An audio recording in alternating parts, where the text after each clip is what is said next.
The time has come for something new in Dragon Ball Super. It seems Beerus is sensing something, and could it be that his days as the god of destruction are numbered? He has been looking for a replacement in Goku, and especially in Vegeta. Whis even tried to include Gohan, but he refused, saying he wouldn't be able to destroy.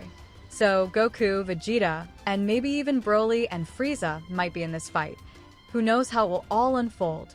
But one thing I know is that the willpower and pride of the Prince of the Saiyans in Dragon Ball brings him closer to this position. He has been molded into being this warrior with just the right amount of malice to destroy and the right amount of goodness. He carries more experience than any of the other candidates and has been increasingly mastering his new transformation derived from the energy of a god of destruction, the Hakai. He has taken this energy into himself, into his body and soul, to the point where it revealed his true self, the Ultra Ego, the unknown power that has been fueling the next Hakushin of Universe 7. Speaking of being fueled, let's fuel your mind with the highest content of Dragon Ball, and with that, I ask you to subscribe, activate the bell, leave your like, and comment. Would Vegeta make a great god of destruction, better than Beerus? Either way, let's get into another video, highlighting the one who looks more like a Hakushin than any other candidate. Without further ado, let's go to the video. The purest energy, the mind behind all destruction. After all, destruction doesn't just mean destroying. It also includes deconstructing, discouraging, emphasizing the fighting spirit itself. Any of these could be, and certainly are, forms of destruction in the Dragon Ball universe. And in this race for the next god of destruction, which has been in focus for a long time, there are always signs that something is about to happen with Beerus himself. Perhaps all gods have their time counted, or it's about the responsibility, meaning they can rest once they abandon the role.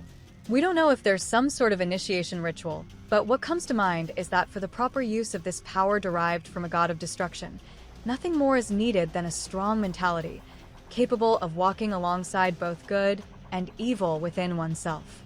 Those who train their minds are always a step ahead of the others, and Whis knows this well. He prefers that one of the Saiyans he's been training be chosen. It's also Beerus' will, not just with Vegeta in the mix, but Goku too. At some point in the anime, Goku will surely learn to use the Hakai and destruction energy. His first attempt was not a complete failure in the fight against Zamasu, but he didn't want to progress with this fighting style. Now, Vegeta, he embraced this power. Even before he learned to use this energy, he was able to stop it in the fight against Toph. That fight between Vegeta and Toph is truly epic, happening in episode 126 of Dragon Ball Super. During the Tournament of Power, Toph reveals his power of destruction by using the Hakai, a technique associated with gods of destruction. However, Vegeta, with his Saiyan pride, manages to resist and cancel Toph's Hakai by using his own explosive technique. This shows that Vegeta already has more mastery in the use of this power than Toph. A simple example to understand is like raising your ki higher than your opponent, overcoming them, or it could be in the style of One Piece. The King's Haki, also known as Haushika Haki or Conqueror's Haki, is a rare ability in the One Piece universe. Unlike other types of Haki, it cannot be trained or developed. Only 1 in a million people is born with this ability. And Vegeta would definitely have the King's Haki if he were in the One Piece universe because, aside from being of nobility, he's always shown this side, with Trunks, with Kaba, always wanting his race not to depend on anyone and to be strong. A protector, you could say. And beyond that, his pride stands out, as we see in this fight against Toph. Saiyan pride was so strong it was able to cancel out the Hakai. It's insane to think about and to have witnessed this. The King's Haki allows the user to exert their willpower over others, dominating them, and in extreme cases, making them lose consciousness. This ability is a direct reflection of the user's spiritual strength. Vegeta demonstrates a strong mentality, not just because of his elite Saiyan training, he was born with it. Even before having divine power running through his veins, through the blue form and the god form, he was able to keep up with Goku and Beerus' fight, fully concentrated. He's already exerted his willpower multiple times, like during the Majin Buu saga. During the Majin Buu saga in Dragon Ball Z, Babidi tried to control Vegeta using his manipulation magic. Babidi managed to amplify the malice within Vegeta, turning him into Majin Vegeta. This process involved using a spell that increased Vegeta's power, but also tried to submit him to Babbidi's control. Even under Babbidi's control, Vegeta maintained his consciousness and pride. He accepted Babbidi's power not to serve the wizard, but to face Goku in a final battle. Vegeta told Babbidi he would not be controlled and would use the power for his own goals. In his words, Vegeta declared, "I am the Prince of the Saiyans, Vegeta. I will not be controlled by anyone." This resistance from Vegeta shows his determination and pride, even when confronted with Babbidi's magic. This pride is a massive, unshakable source of power for Vegeta. It became like his personal signature, and it was only by accepting Saiyan pride. Let's remember here that Beerus officially summoned Goku to be a candidate for God of Destruction, that we see the power Saiyan pride carries. There were other times when Vegeta asserted himself, and against Toph as mentioned earlier, which led Beerus to train him. But there's still something that needs to be dealt with in him, the burden of his race, which he's carried alone for years. This was keeping him from the destructive power he needs to control mentally to be one of the best candidates for the next Hakushin, if not the best. During the Moro and Granola sagas in Dragon Ball Super, Vegeta faces great challenges and reflections on the burden of being a Saiyan.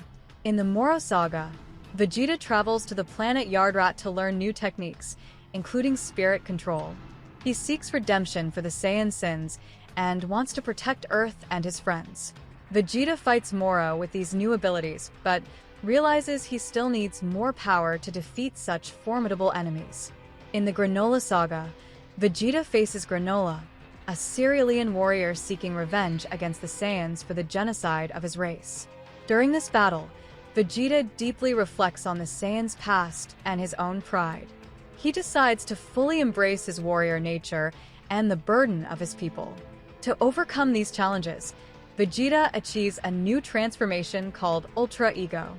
This form is obtained through training with Beerus, the god of destruction. Ultra Ego allows Vegeta to use the power of destruction, similar to Hakai, and he becomes stronger the more damage he takes, and the more intense his will to fight becomes.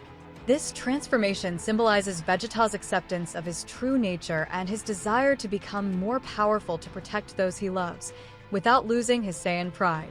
With the objective of becoming stronger, imposing his fighting power over others, his pride transforming him and making him stronger while his opponent perishes, this power, when it reaches its peak, in my opinion, is an immense power to be reckoned with.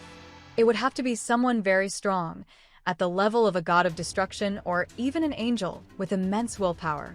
Of course, Gohan in his beast form, Goku with Ultra Instinct, and even Broly now as a conscious Super Saiyan could currently go head-to-head and face this power, because it's a long road of learning where each different battle will make him stronger. He will understand his flaws and progress, always in small steps. No god of destruction, I believe, ever started out being very powerful. It seems they choose several candidates. I'm not sure how they evaluate them, but after that, they select one and train them to use the energy of destruction. In Top's case, that's how it went. He was already confirmed as a potential candidate. Top was selected as the candidate for God of Destruction for Universe 11 due to his strength, sense of justice, and loyalty. He is the leader of the Pride Troopers, a group of heroes that protects peace in Universe 11. Top was trained by Vermodo, the current God of Destruction for Universe 11, and showed great potential to take on that role. Top is one of the most powerful warriors in Universe 11, with exceptional combat skills and great endurance.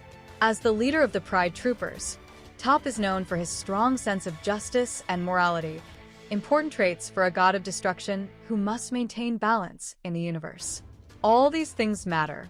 It seems that each universe has its candidate who fits exactly the profile needed. In Universe 11, justice shines, and if it were only about power, it would be Jiren, but Top is very loyal and just. Despite losing control in that moment during the Tournament of Power, where nerves were on edge and the salvation of his universe was at stake, in Universe 7, it seems to be a completely different sense, the pride of accepting who you truly are. Making a parallel with Goku and Vegeta, both now possess Saiyan pride and truly accept who they are. This is what makes them interesting, and Beerus and we saw that something different in them, which is why they chose them. But that's it, folks. What did you think of today's video? I'd like to thank everyone who's been here, and I ask for your feedback on this video. Thank you very much.